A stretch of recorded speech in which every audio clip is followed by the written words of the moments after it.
Bueno, muy buenas noches nuevamente. Disculpen la breve interrupción. A veces la tecnología nos juega estas malas pasadas. Mi nombre es María José. Yo soy parte del equipo de Educarred de la Fundación Telefónica Movistar y Fundación Bancaria La Caixa. Y queremos darles la bienvenida y agradecerles por acompañarnos en esta conferencia Neurociencia y Desarrollo Infantil, Desafíos y Oportunidades en el Retorno a la Presencialidad, a cargo de Ana Lucía Campos. Ana Lucía es educadora con amplia experiencia en educación infantil, primaria y superior, especialista en neurociencia educacional y desarrollo cerebral infantil. También es máster en neurociencia y, claro, pionera en neuroeducación en Latinoamérica. Es muy reconocida en diferentes países por su incansable búsqueda de la transformación de la educación, siempre vinculándolo a lo científico, ¿no? Ella siempre trabaja buscando fortalecer un nuevo perfil de educador. Ana Lucía, entre otras muchísimas cosas, es presidenta de la Asociación Educativa para el Desarrollo Humano, y me gustaría pues comentarles que tienen habilitado el espacio de preguntas y respuestas, así como el chat, para que puedan interactuar con ella a lo largo de su conferencia. También me gustaría comentarles que esta conferencia será grabada y que luego va a quedar a disposición de ustedes junto al seminario de primera infancia que lideró Ana Lucía hace algún tiempo desde Educarred, en un nuevo espacio que estamos organizando dentro de la web que se llama Seminarios Formativos. Al culminar esta conferencia les vamos a enviar más información al respecto. Y bueno, recordarles que tienen habilitado el chat de preguntas y que aprovechen esta experiencia. De mi lado, agradecerle nuevamente a Ana Lucía y a todos ustedes por su presencia, y sin más preámbulos, pues los dejo con Ana Lucía. Muchas gracias.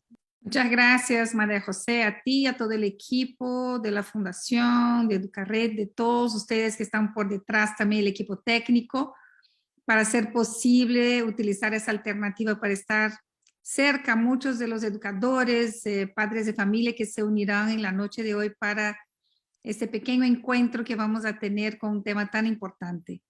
Voy a compartir la pantalla con ustedes de algunas reflexiones que hice en algunas diapositivas para que podamos tener un poco claro hacia dónde vamos con toda esa necesidad de priorizar la primera infancia, de repensar qué es lo que estamos haciendo, cómo nos vamos a posicionar ahorita en función a este regreso a la presencialidad, para hacer con que finalmente nuestros niños y niñas tengan la oportunidad de crecer, desarrollarse, aprender de la mejor manera posible. Muy bien, como les comentó María José, el tema que nos une hoy día es neurociencia y desarrollo infantil, acerca de las oportunidades y los desafíos que tenemos al frente mientras estamos retornando todas las actividades que solíamos hacer antes que nuestros países fueran incomodados mucho por esa pandemia que nos azotó a todos nosotros. Entonces, lo primero que quisiera traer aquí en reflexión con ustedes es qué está sucediendo en la actualidad en relación a la primera infancia. ¿En qué momento estamos? Como saben ustedes, ya son muchas décadas que la neurociencia viene investigando este órgano que nos hace ser quienes somos. Viene entendiendo al cerebro humano de una forma exponencial, algo que no hemos hecho en los últimos 100 años de la historia de la humanidad. ¿Y por qué eso? Por la gran tecnología, por la inversión y por todo lo que significa para nosotros como sociedad entender al órgano que nos hace ser quienes somos, al órgano que está dotado de habilidades, al órgano que nos hace pensar y razonar de forma moral, al órgano que nos permite tener relaciones e interacciones con los demás. Entonces, nada más importante que tener en mente cómo es que este órgano funciona, principalmente si estamos hablando de personas que trabajan directamente estimulando a este órgano, que es el órgano que aprende el cerebro humano. Entonces, en estos últimos años, la neurociencia pudo entender a este órgano de una manera espectacular. Sin embargo, entender al órgano cerebro en desarrollo nos costó más tiempo. Entender qué está sucediendo en el cerebro de nuestros niños y niñas nos ha costado más tiempo. ¿Y por qué nos ha costado más tiempo? Porque investigaciones en modelos animales exigen determinadas normativas, ¿cierto? Pero imagínense investigaciones con seres humanos. Entonces, para entender al cerebro en desarrollo, desde la etapa prenatal hasta todo ese proceso que se va dando luego después del nacimiento, en los primeros años, cómo esa arquitectura cerebral se va armando, necesitamos primero mucha tecnología. Hemos necesitado construir mucha tecnología, mucho instrumento, diferenciar las metodologías para investigar a este cerebro en desarrollo, para que pudiéramos entender el proceso de desarrollo cerebral típico y atípico. Porque muchas de las cosas que fuimos entendiendo en los últimos años acerca de cómo funciona el cerebro humano se dio en relación a estas lesiones en el cerebro, a determinadas características funcionales y disfuncionales en el cerebro del ser humano, que nos permitió entender un poco la anatomía, la fisiología, entender cómo funciona el cerebro. Pero en la actualidad podemos entender al cerebro cómo está trabajando en vivo y en directo. Ustedes ven ahí esta imagen, es una imagen real del laboratorio de Charles Nelson en Estados Unidos, en un laboratorio en que se ha hecho muchas investigaciones acerca de ese proceso de desarrollo cerebral. Y entonces en este momento estamos en un momento muy importante, un momento privilegiado, un momento en que ya estamos entendiendo qué está sucediendo en el cerebro mientras crece y se desarrolla desde el vientre materno. Ya estamos entendiendo que luego, después del nacimiento, existen muchos factores que pueden aportar a este proceso de desarrollo cerebral, como también pueden dificultar ese proceso de desarrollo cerebral. Entonces, entender todo lo que está por detrás, escondido dentro de la caja craneal, en la primera infancia, nos está permitiendo, a partir de diferentes ciencias, principalmente de la neurociencia, de la psicología, de la sociología, de la antropología también, nos está permitiendo entender a esta etapa tan importante del desarrollo humano, que es la primera infancia. Entonces, en la actualidad, vuelvo a repetir, las investigaciones acerca de cómo el cerebro crece, se desarrolla, cuáles son los factores que están influenciando en estos procesos de crecimiento y desarrollo, están haciendo la construcción inicial de una nueva disciplina que llamamos la ciencia del desarrollo infantil temprano. Entonces, la ciencia del desarrollo infantil temprano es qué hemos entendido y que estamos entendiendo acerca de cómo el cerebro está creciendo y desarrollándose en estos primeros años de vida, en esos 8 primeros años de vida principalmente, para lograr construir mejores políticas públicas para la infancia, para construir mejores programas que atiendan a la salud física, a la salud mental, al proceso de aprendizaje, a todo el contexto, al entorno que hay de los niños y niñas, cómo entenderlo, cómo aportar a este entorno para que sea el entorno más apropiado para el crecimiento y desarrollo cerebral. Entonces, a diferencia de lo que teníamos antes, en la actualidad podemos construir muy buenos programas, muy buenas estrategias y alternativas para facilitar el proceso de desarrollo cerebral infantil frente a la ciencia y a la evidencia. Si aquí me pregunta Consuelo, si la primera infancia va hasta los 8 años, hay un consenso internacional, Consuelo, que la primera infancia abarca los 8 primeros años de vida y coincide con ese proceso de organización y desarrollo neurológico. Algunos países colocan la primera infancia hasta los 5, hasta los 6 años, pero hay un consenso mundial en diferentes agencias que promueve esa conciencia de que los 8 primeros años de vida abarcan esta primera infancia. Entonces, ¿qué hay detrás de la ciencia del desarrollo infantil temprano?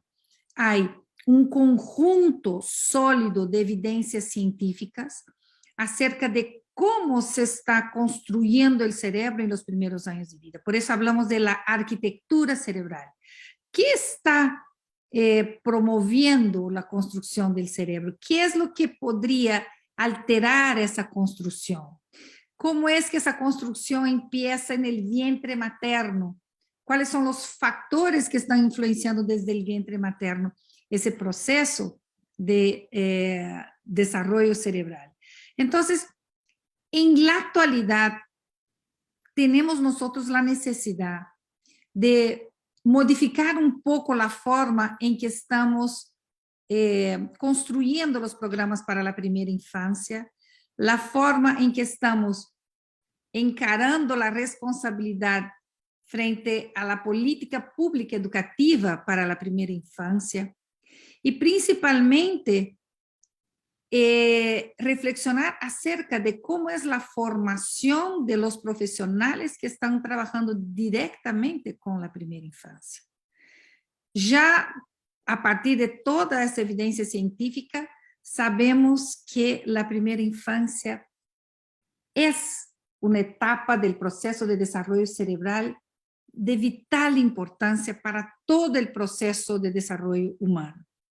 Ahora, lo que nos resta hacer es crear conciencia dentro del sistema educativo de lo importante que es la primera infancia, de lo importante que es priorizar acciones concretas para que esa primera infancia tenga el lugar que se merece dentro del sistema educativo. En muchos países, hasta los programas para la primera infancia se limitan a los niños y niñas a partir de los 4 años de edad. Y eso para nosotros que investigamos ese proceso de desarrollo en esos primeros años de vida, sabemos que empezar con los niños a los 4 o 5 años de edad como responsabilidad del sistema educativo, del Estado en sí, ya es en algunos casos demasiado tarde. Demasiado tarde, ¿por qué? Porque muchos factores, las experiencias, este mismo proceso de desarrollo que se da desde el vientre materno, necesita del ambiente, de las experiencias para construirse a sí mismo. Y muchos de estos aprendizajes que se dan en los primeros años de vida, que son responsabilidad de la familia y en conjunto con el sistema educativo, van a dejar huellas indelebles, positivas o negativas en este proceso de desarrollo cerebral. Entonces, es muy importante crear conciencia de que esa educación que hablamos, ¿no? Del sistema educativo, esa educación básica, elemental que hablamos en nuestros países, considere la primera infancia como prioridad. ¿Por qué prioridad? Aquí les voy a traer algunos hechos, ¿no? Algunas evidencias que me llevan a colocar la primera infancia en este lugar tan importante que queremos que esté dentro del sistema educativo. Y para entender la importancia que tiene la primera infancia, es muy importante entender el proceso de neurodesarrollo, entender la neuroplasticidad y entender la individualidad, ¿no? Cómo es que este proceso de neurodesarrollo en función a estas experiencias que están viviendo nuestros niños y niñas desde el vientre de su madre, van a diseñar a un individuo. Entonces, la base de toda este nuevo planteamiento que nuestras instituciones, la Asociación Educativa para el Desarrollo Humano, el Instituto Mente, Cerebro, Educación, con compañeros tan preciosos como Fundación Telefónica, Educarred, ¿no? Venimos haciendo énfasis en la necesidad de una alfabetización científica a los profesionales que están trabajando con los niños y niñas. Y esa alfabetización científica vinculada a la primera infancia nos trae de cara a la necesidad de entender ese proceso de neurodesarrollo, de entender que desde la 3ª semana después de la concepción, momento en que muchas mujeres todavía no se dan cuenta que están ya en gestación, comienza un largo proceso de desarrollo cerebral. Comienzan a ser inducidas células a que sean células del sistema nervioso. Y estas células tienen mucho trabajo por delante, ¿no? Hay que haber una multiplicación exponencial de células. Estas células se tienen que polarizar, se tienen que diferenciar, se tienen que agregar, tienen que formar un sistema de comunicación que llamamos sinapsis, tienen que transmitir, recibir información en circuitos, formar redes de comunicación. Y todas esas sinapsis que se van construyendo desde el vientre materno van permitiendo que el ser humano aprenda, desarrolle habilidades, tenga sentimientos, emociones, que se comporte de una u otra determinada manera, o sea, nos construye como seres humanos. Entonces, lo primero que deseamos para entender la primera infancia como debe ser entendida en la actualidad es saber que ese proceso de neurodesarrollo, que es el crecimiento y desarrollo del cerebro, que está vinculado con factores genéticos y ambientales, tiene vital importancia para el aprendizaje. Entender al proceso de neurodesarrollo nos va a permitir entender cómo es que el cerebro va a ir construyéndose a sí mismo y cómo es que en esas diferentes etapas del proceso, todo lo que va a ir aprendiendo va a resultar en un conjunto sólido de habilidades que van a sustentar todos los aprendizajes posteriores. Y va a permitir que los educadores, que los profesionales que están trabajando con la primera infancia, entiendan que hay un proceso paulatino de maduración de esas habilidades.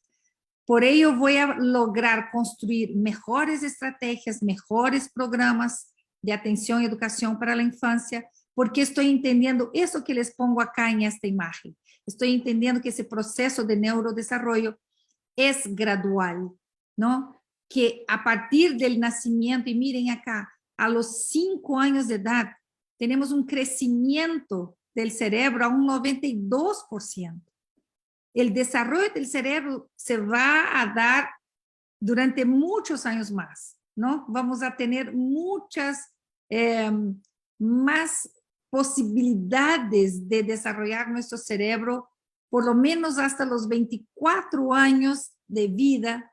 Nosotros estamos hablando de un proceso de neurodesarrollo en el que el cerebro se va a ir modificando a partir de las experiencias que vamos teniendo con las personas, con el mundo físico, todas las experiencias que están en nuestros diferentes entornos. Entonces, en los primeros años de vida, ese proceso de neurodesarrollo está vinculado con una alta maleabilidad del cerebro, una alta plasticidad. ¿Por qué? Porque el cerebro es tan maleable, tan plástico en esos primeros años de vida, porque nuestro proceso de neurodesarrollo está vinculado con factores genéticos, epigenéticos y ambientales. Estos factores en diálogo, en constante comunicación dinámica, van a construir al ser humano en sí. Ahora, cuando estamos hablando de que se unen elementos, factores del ambiente a lo que fue iniciado desde la genética, estamos hablando de lo importante que es entender la experiencia, el valor de la experiencia en la construcción del cerebro humano. ¿Por qué? Si el proceso de neurodesarrollo une estos elementos, significa que genéticamente el cerebro del ser humano, el sistema nervioso del ser humano, permite que la experiencia ayude a complementar su funcionalidad. Voy a dar un ejemplo. Nosotros venimos con un determinado número de conexiones, con un funcionamiento cerebral en el momento del nacimiento que está vinculado con un sistema de comunicación. Entonces ya tenemos toda una base biológica para poder aprender a hablar, para adquirir el lenguaje oral.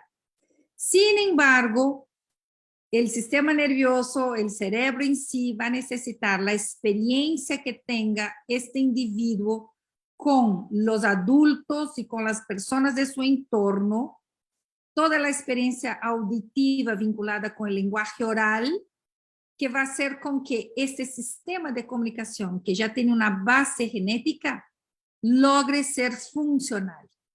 Lo mismo, el sistema visual viene con todo el potencial para que el ser humano pueda identificar formas, colores, movimiento, profundidad, tamaños, etc.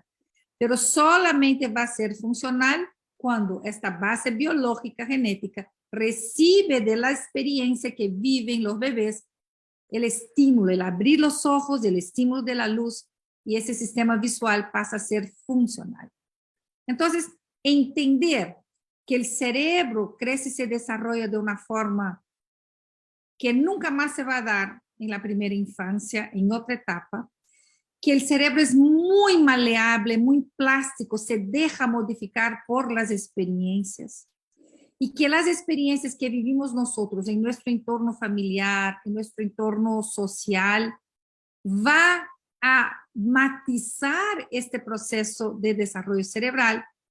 Tenemos entonces que comenzar a entender que el sistema educativo, que la educación infantil tiene que ir mucho más allá de lo que hemos venido haciendo en los últimos años, que es entrenar a los niños y niñas para la escuela, que es hacer el aprestamiento, que es trabajar la psicomotricidad. Va mucho más allá.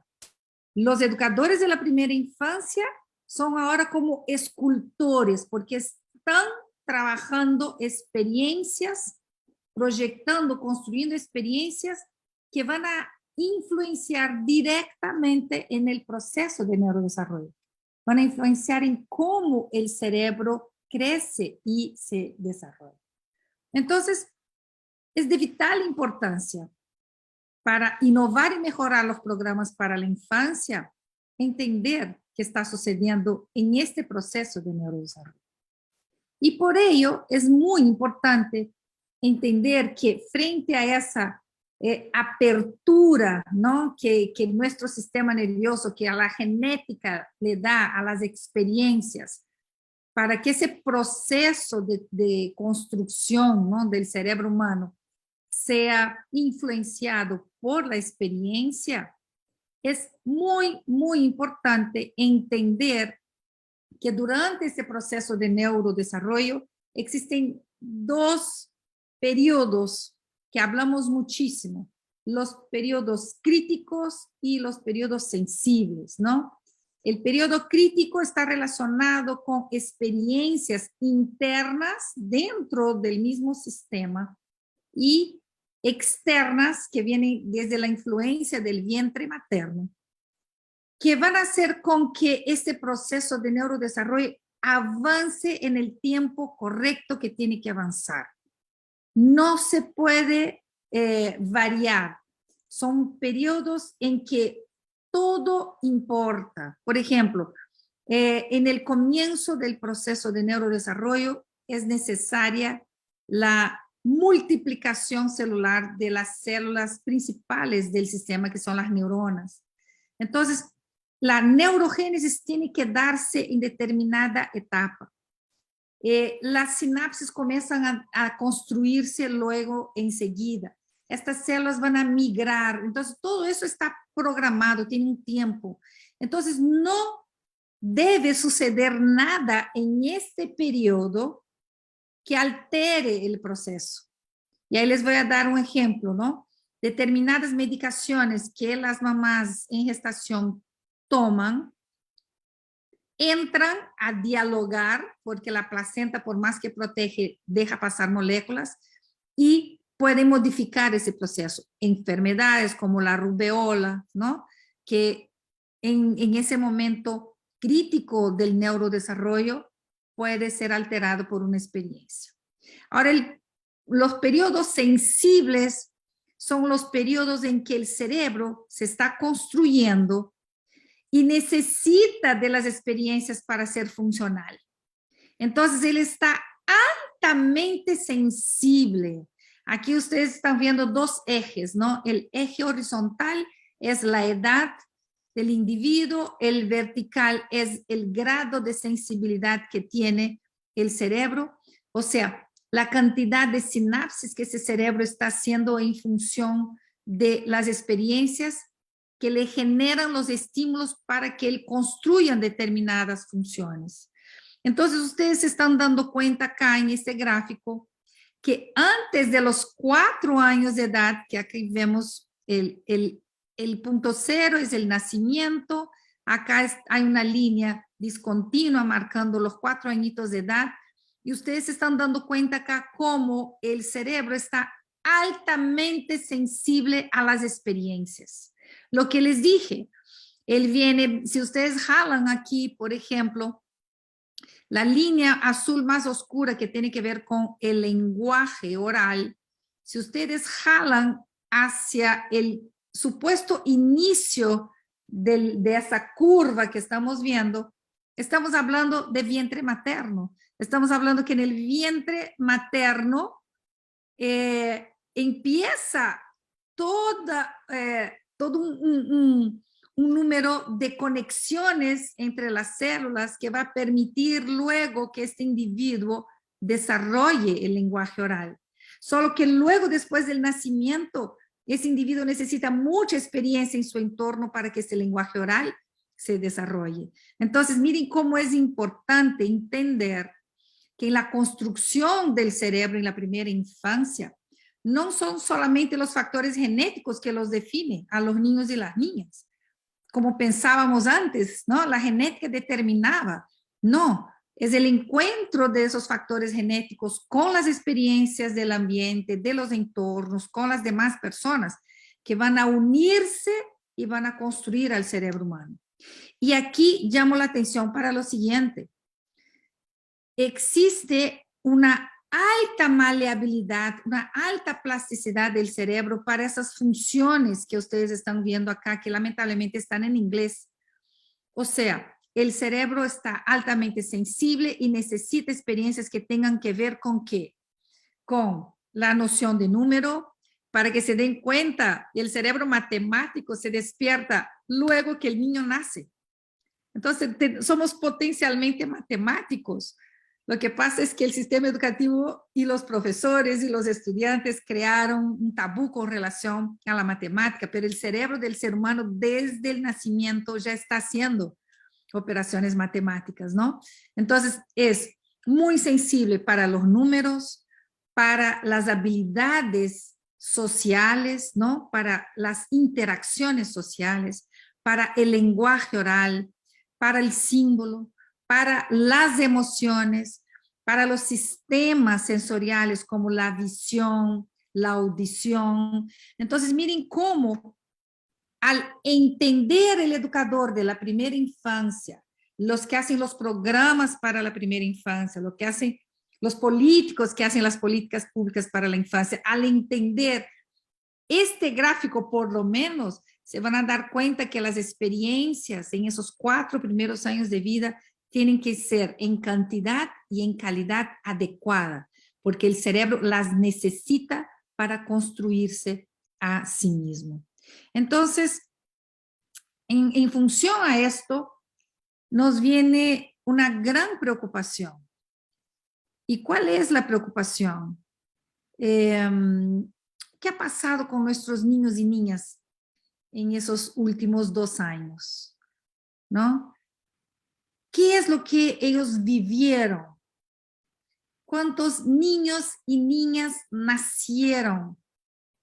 ¿No? Si ustedes entran hay unos programas que van contando, nacen miles de niños por minutos a nivel mundial. Entonces, imagínense cuántos niños y niñas han nacido en estos 2 últimos años en que nuestras sociedades fueron afectadas por la pandemia.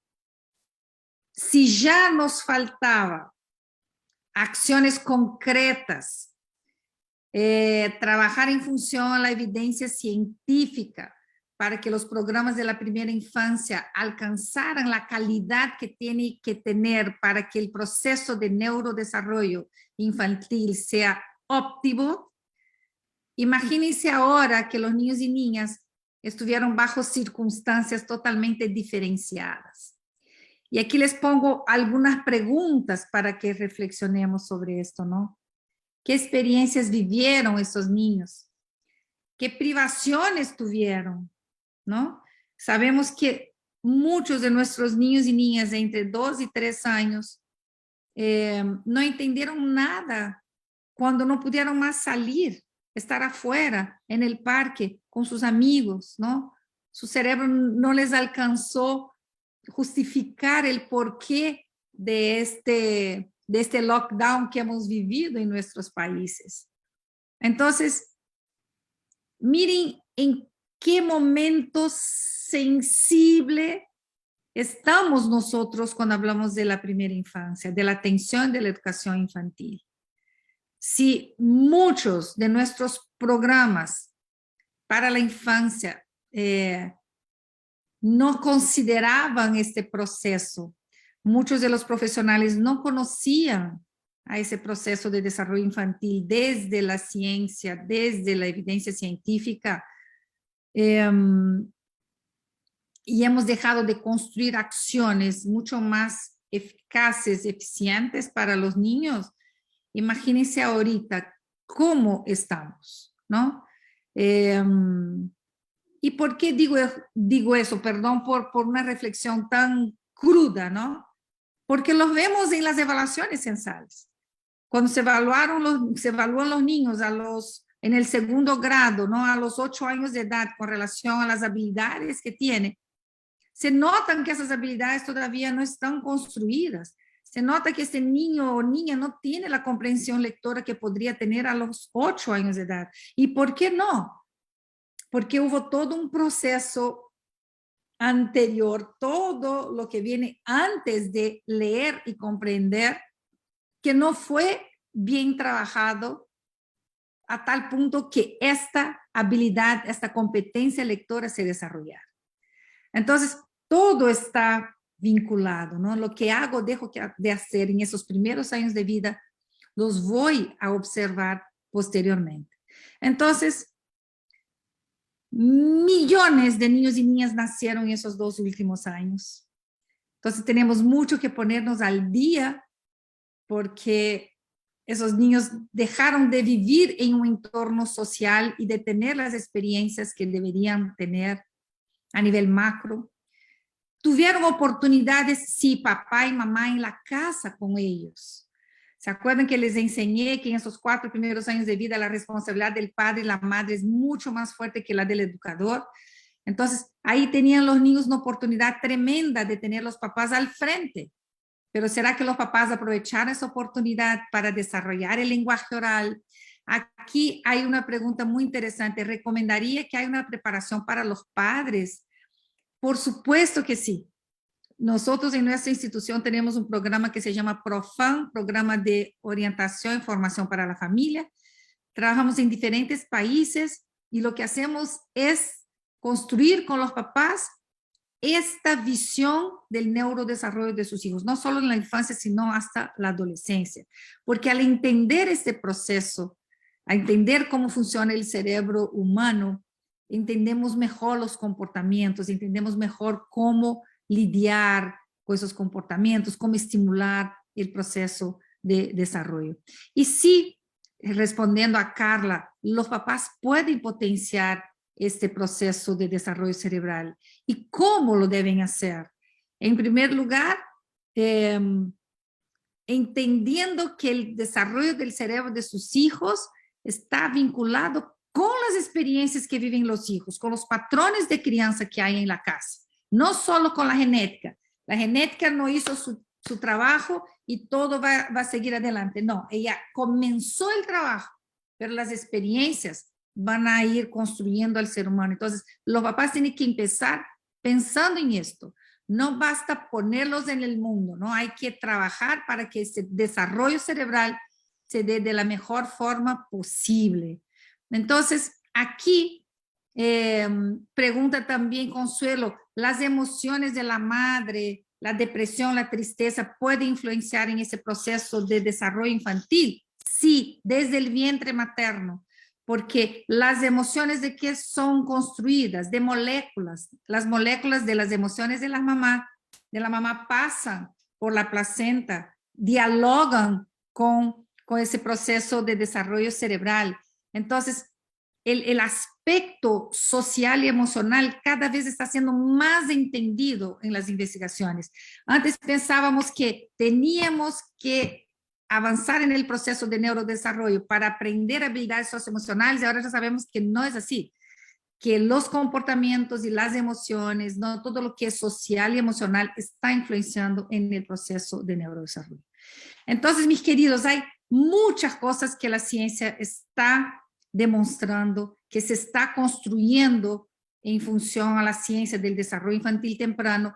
Y como tenemos poco tiempo, yo les traje acá algunos aspectos importantes acerca de las oportunidades que tenemos. Tenemos muchos desafíos. Los desafíos son que los adultos entiendan el proceso de desarrollo cerebral, que los adultos entiendan que la calidad y la cantidad de experiencias importa en este proceso, que los adultos entiendan que los niños aprenden de sus comportamientos, no solamente de lo que hablan, sino de lo que hacen, de lo que hacen sin darse cuenta que están haciendo, ¿no? Porque a veces tenemos comportamientos y que no nos damos cuenta que tenemos un comportamiento ex. Y los chicos están aprendiendo del adulto, ¿no? De sus comportamientos, de sus emociones. Entonces, es muy desafiante para el adulto ir más allá de lo que él sabe para colaborar con este proceso.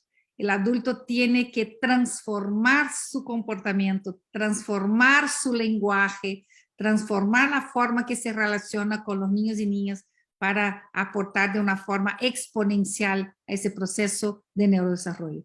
Pero más que desafíos, tenemos ahorita al frente oportunidades y acá les quiero enumerar algunas de esas oportunidades. Por ejemplo, una gran oportunidad que tenemos al frente es dejar de mirar a los niños y niñas compartimentados. Mirar a los niños y niñas como un todo. Y mirar a los niños y niñas como un todo es pensar que los programas para la primera infancia son responsabilidad de todos los sectores.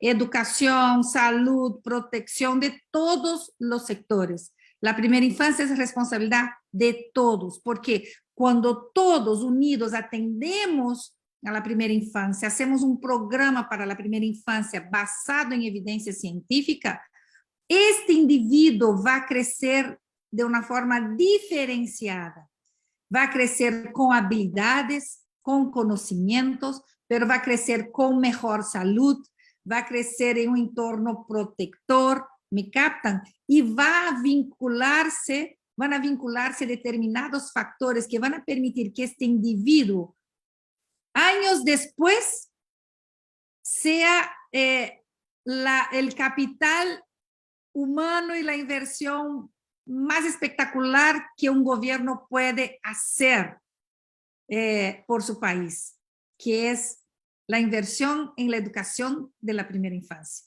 en los programas de atención, educación, salud para la infancia.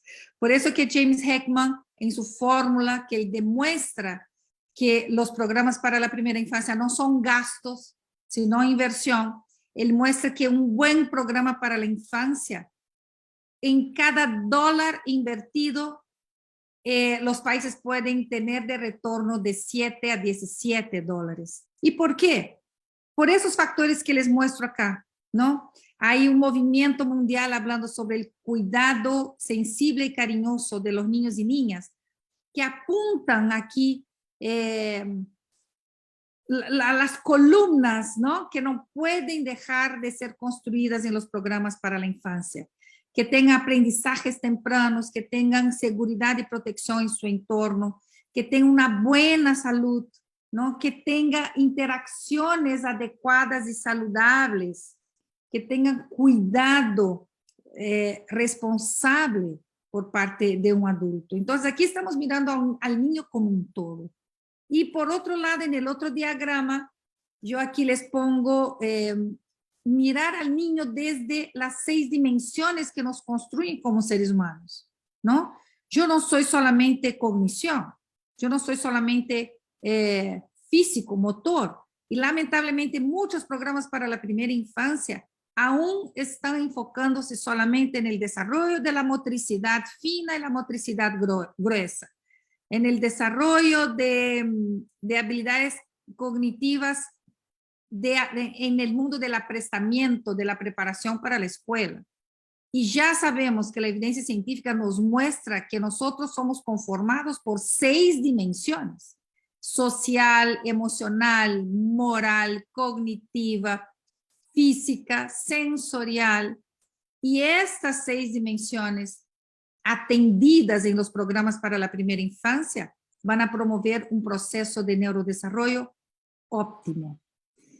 Segunda oportunidad que tenemos cuando estamos hablando de este proceso de neurodesarrollo, cuando estamos hablando de lo importante que es el adulto en este proceso, tenemos una oportunidad de repensar las relaciones e interacciones adultos, niños y niñas, porque la evidencia científica nos está mostrando esto.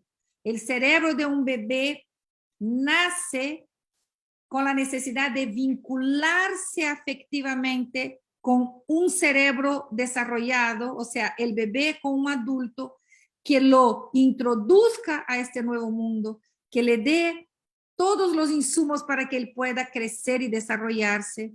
Y este vínculo afectivo inicial que hace el bebé recién nacido con casi siempre la mamá, le permite permanecer vivo, porque lo primero que quiere este bebé es sobrevivir, necesita alimentación, necesita cuidado, ¿no?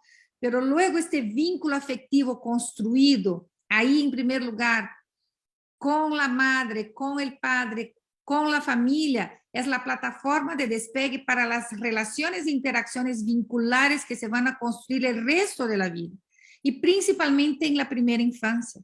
Entonces, tenemos al frente de nosotros una oportunidad espectacular, que es la de repensar nuestras relaciones e interacciones, es dar y recibir, es escucha activa, es participar, es dialogar, ¿no? Con los niños y niñas, es interactuar de tal forma que ellos tengan de nosotros todos los insumos que necesitan para desarrollarse como seres humanos. Tercera oportunidad que tenemos, la construcción de habilidades se da de una forma espectacular en los primeros años de vida. Entonces, cuando entendemos esas 6 dimensiones, las habilidades que se desarrollan en estas 6 dimensiones, podemos nosotros fortalecer el desarrollo dinámico de esas habilidades en nuestros programas. Mirar al programa y entender que esas habilidades respetan principios, el desarrollo de esas habilidades respetan principios, como por ejemplo, un principio jerárquico. Siempre va a venir el desarrollo de una habilidad básica, elemental, antes de una habilidad compleja. Entonces, ahí hay que jalar la oreja de muchos programas para la primera infancia que están haciendo el entrenamiento de planas, mame mi momú, pape pipopú, sin antes ver cuáles son las habilidades básicas que se tienen que desarrollar para aprender a leer y escribir los niños y niñas mucho antes de copiar los patrones silábicos, ¿no? Entonces, al entender ese desarrollo jerárquico, voy a construir una pirámide de habilidades en la infancia y voy a garantizar una base sólida que sustente habilidades complejas posteriores, que esas habilidades sean integradas de las 6 dimensiones, ¿no? Que todas ellas trabajen en conjunto. Imagínense que muchas escuelas para la primera infancia, para la educación infantil, no hacen un programa de desarrollo sensorial. Y no hay nada en nuestra mente, no hay habilidad cognitiva que no haya sido construida desde el input sensorial. Entonces, mire qué importante es la integración de las dimensiones, ¿no? Entender la maleabilidad del cerebro en la construcción de esas habilidades, por ello que necesita un patrón correcto, porque el lenguaje oral para desarrollarse de forma correcta necesita tener conciencia fonológica construida de forma correcta, los fonemas correctos, ¿no? ¿Por qué? Porque el cerebro es plástico en la primera infancia y él va a aprender de esos estímulos y va a aferrarse a lo que aprendió.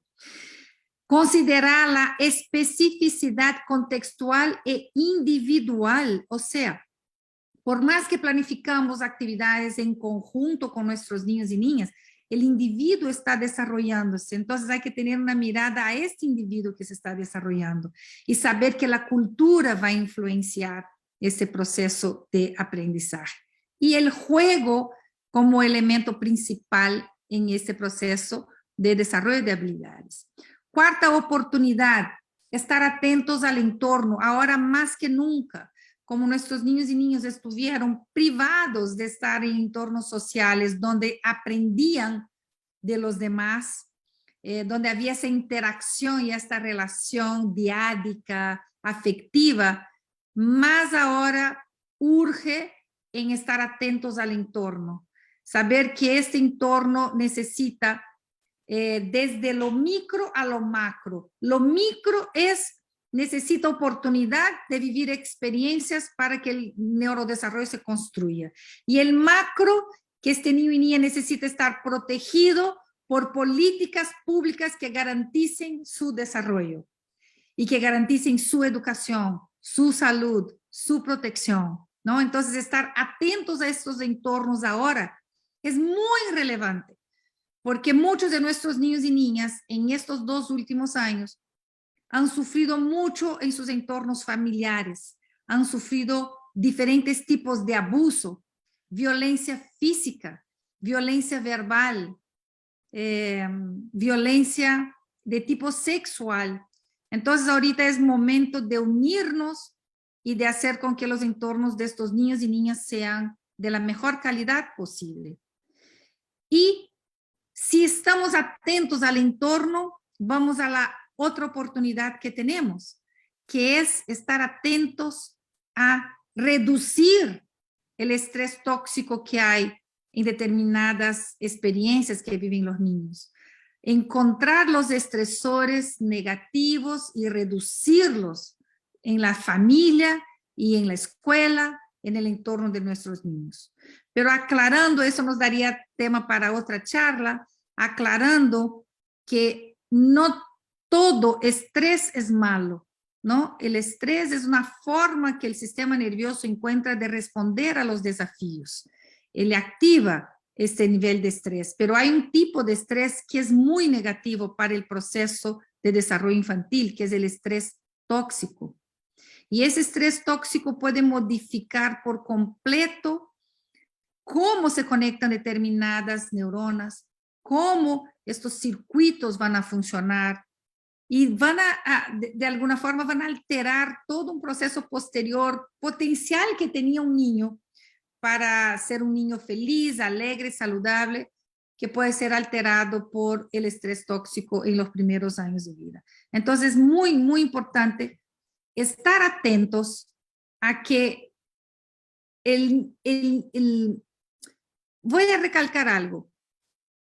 Sacar todo tipo de estrés no sirve, ¿no? Porque aquí, como ven ustedes, hay un tipo de estrés llamado estrés positivo, perdónenme, que permite con que los niños enfrenten desafíos. Y este estrés positivo me entrena para ser resiliente, para cuando venga la adversidad, yo tenga herramientas para enfrentar. Después hay una otra categoría de estrés, que es el estrés tolerable. Los niños y niñas están enfrentando dificultades, esas dificultades son más prolongadas, pero otra vez tienen a una persona que los ayuda a vencer esas dificultades, tienen habilidades, tienen herramientas propias. Por eso que les dije hace unos minutos, lo importante que es construir habilidades de las 6 dimensiones en nuestros niños y niñas.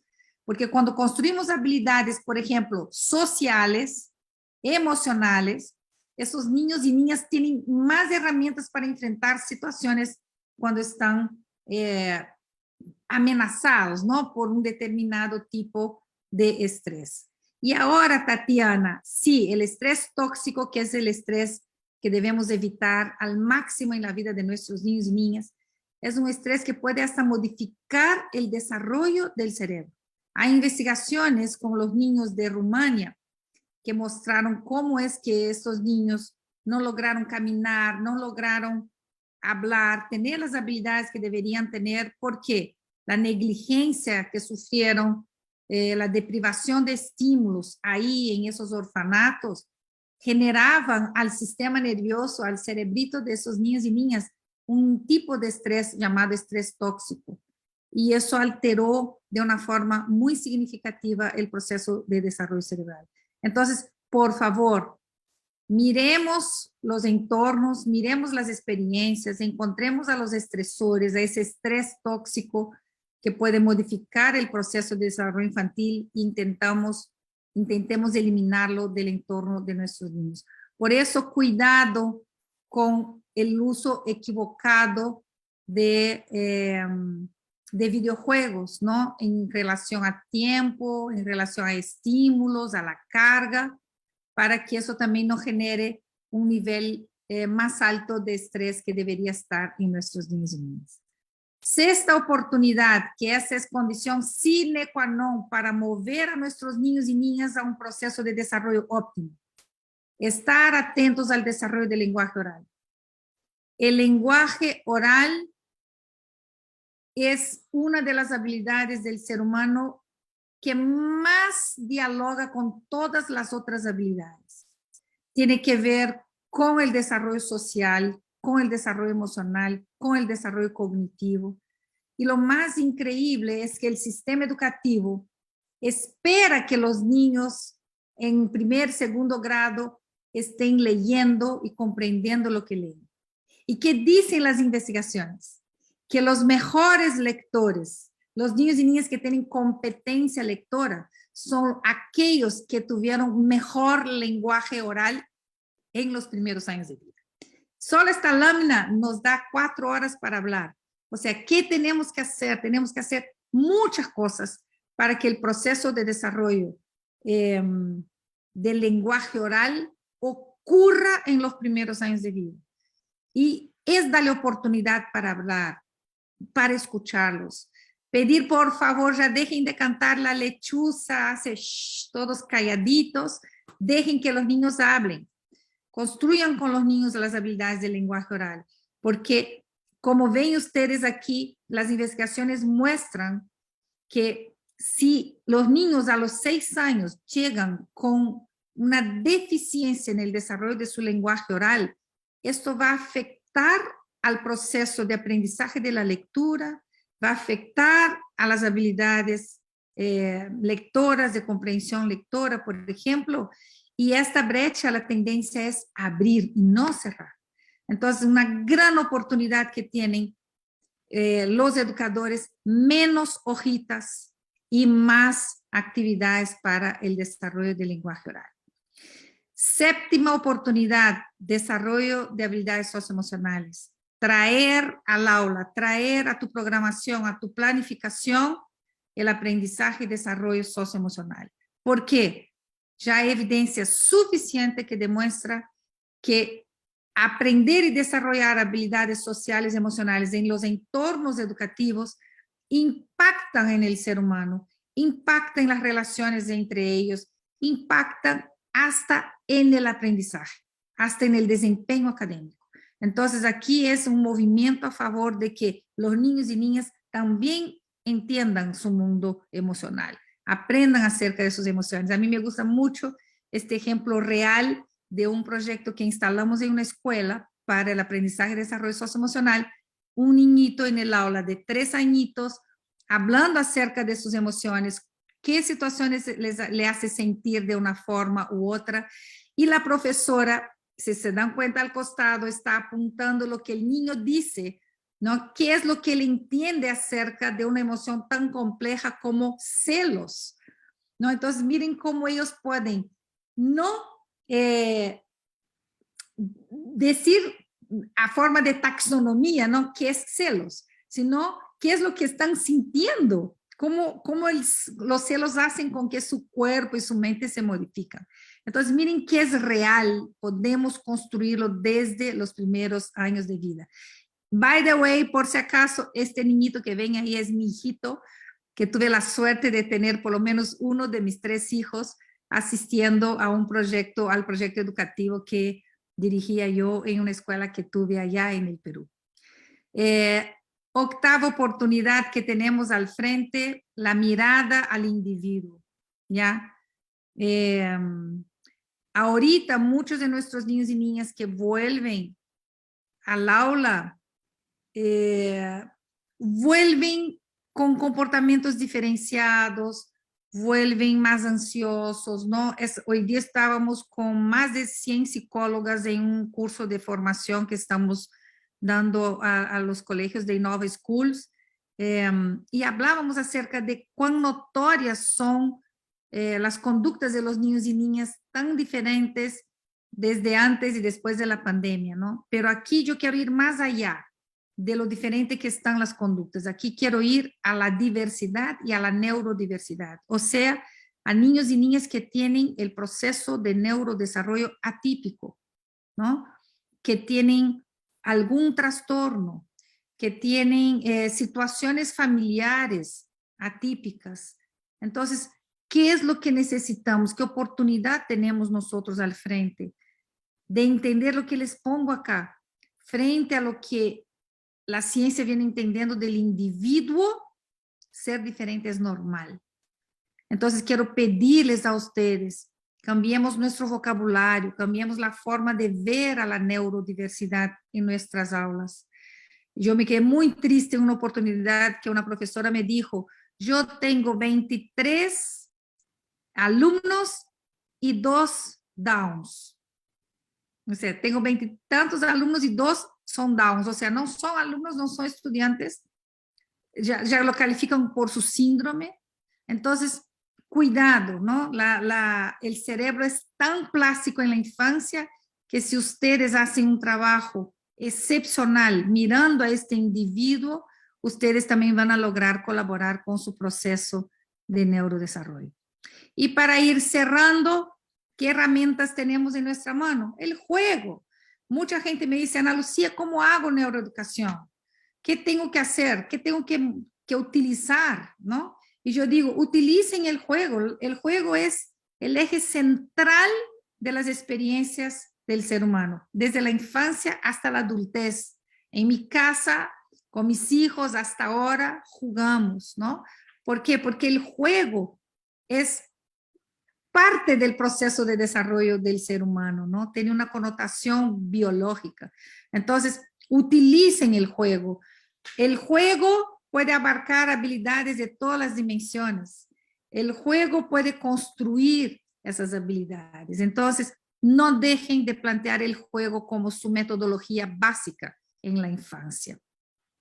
Y en conclusión, nosotros tenemos muchas más cosas que entender y saber de cómo funciona el cerebro en los primeros años de vida para ir reconstruyendo nuestra práctica. Pero quiero hacerles hincapié en algunos factores. El cerebro de nuestros niños y niñas no se va a detener esperando un mejor programa de educación infantil, esperando una mejor política pública, esperando una mejor mamá, un mejor papá. No, el cerebro va a avanzar su proceso de crecimiento y desarrollo. Por eso es importante ver que las experiencias sean las mejores posibles, que los adultos sean los más capacitados, que la exposición de los chicos en sus diferentes entornos estén libres de estresores, que estén frente a experiencias que construyan sus habilidades. Recordar este cerebro que se está modificando de forma exponencial, porque muchas de esas habilidades que aprendemos en la primera infancia no se van a borrar jamás. ¿Cuándo es que aprendemos a hablar? En los primeros años de vida. ¿Cuándo aprendemos a caminar, a utilizar las manos como herramienta? Los primeros años de vida. ¿Cuándo hemos aprendido a amar? En los primeros años de vida. Entonces, son fundamentales esos primeros años de vida para el proceso de desarrollo humano. Y es por ello que ya necesitamos hacer un pare. Decir, lo que digo acá en Brasil, que repiten mucho mis compañeros, ¿no? La primera infancia juega, pero no jueguen con la primera infancia, no jueguen con el proceso de desarrollo infantil. Ya es momento de parar muchas cosas que estamos haciendo que no están buenas y mirar lo que dice la evidencia, mirar lo que dice la ciencia, para que podamos rediseñar los programas y las políticas y principalmente la formación de los profesionales, no solo educadores, de todos los profesionales, incluyendo los pediatras que necesitan actualizarse con relación al neurodesarrollo, para que podamos tener una primera infancia más feliz, que es lo que les pongo acá, ¿no? Resignificar ese proceso de enseñanza-aprendizaje, resignificar el rol que tiene el adulto en esa construcción del cerebro de un niño y de una niña, y aprovechar que estamos en la actualidad con mucha evidencia científica a nuestro alcance. Entonces, mis queridos, cuanto más nosotros entendamos a este órgano maravilloso, pero complejo, que nos hace ser quienes somos, más oportunidades estamos abriendo a que todos estos niños y niñas o a los estudiantes en general puedan acceder al potencial que tienen ellos a ser excelentes aprendices, a ser excelentes seres humanos y a utilizar todas sus habilidades para florecer. Porque finalmente es eso que queremos nosotros. Queremos florecer como seres humanos. Y para finalizar esa llamada de atención, ¿no? Cuanto más tiempo nosotros tardemos en priorizar la primera infancia, en entender esas evidencias científicas, en modificar nuestra práctica pedagógica, médica, social, los programas de atención y educación a la infancia, más complejo va a ser después subsanar todas las dificultades que puedan venir en ese proceso de desarrollo, de crecimiento y de aprendizaje. Entonces, los estimulo a todos ustedes a que puedan alfabetizarse en esta ciencia del desarrollo infantil temprano para que podamos tener un mejor inicio de las vidas de nuestros niños y niñas. Si nosotros aportamos a este inicio, vamos a estar aportando de forma posterior. Acá les dejo mi correo electrónico. Nuestra institución tiene programas especializados en formación para profesionales. Y si ustedes están interesados, estamos iniciando en pocos días. Por coincidencia, pedí permiso a Educarred para contarles eso. Vamos a iniciar una diplomatura en neurociencia y desarrollo infantil el mes de agosto. Ahí está mi correo electrónico. Si ustedes desean más información, pueden escribirnos. Y de todas maneras, agradeciendo a Educarred por siempre estar acompañándonos en difundir a ustedes algo tan importante como lo que hemos estado conversando en la noche de hoy. Un beso, un abrazo muy grande. Muchas ganas de haber respondido tantas preguntas, pero ahí está mi contacto. Cualquier cosa por medio de Educarred, podemos estar y de Fundación Telefónica, estar juntos nuevamente para seguir hablando sobre el maravilloso cerebro infantil. Gracias a todos ustedes, que tengan muy buenas noches y un abrazo muy grande a Perú, mi segundo país. Hasta luego.